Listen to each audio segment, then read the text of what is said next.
So, Greg, we started out in our 5 o'clock. We had a big show, showed some money from United. I mean, a very great number from Scantags. Big, big, big.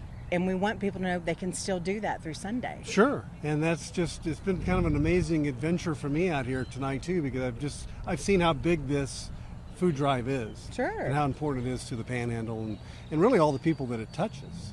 Yeah. You know, you talk to Catherine from Catherine Monroe, Clarendon. Yeah. And they're feeding all those families there, and in a place where there's not a whole lot of food to be found for those who need it. Right. And it's very touching and heartwarming to hear so many of those stories.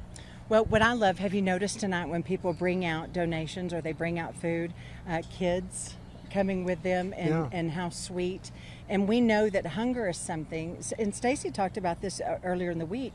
When you talk to kids about being hungry, they had drawn maybe a picture of fire in their stomach. Yeah. You can't see that. Like if you had a bandage on or you on crutches, I mean, hunger is invisible. Yeah. But we just cannot let this go. We have to help, and it's News Channel 10's promise to help. And it's also important to get children involved now, because as they get older, they'll want to continue to be involved. Yeah. And I quickly tell a story of, when I was in elementary school, way back when. I told my wife this story the other day.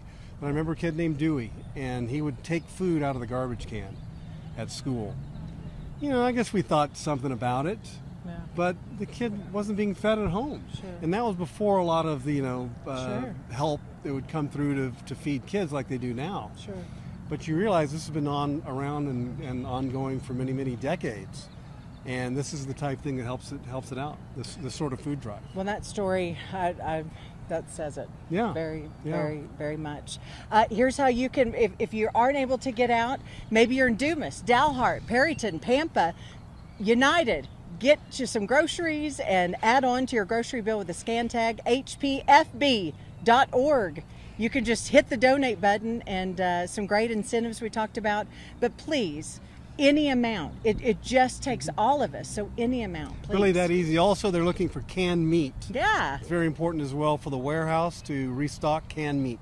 Okay, very important. Right. Greg, I'm going to see you back here at 10 o'clock. Yes. I'm so glad you were here, and I'm so happy you're helping us tell stories of the Panhandle. My pleasure. Really enjoyed it so far. All righty. Okay.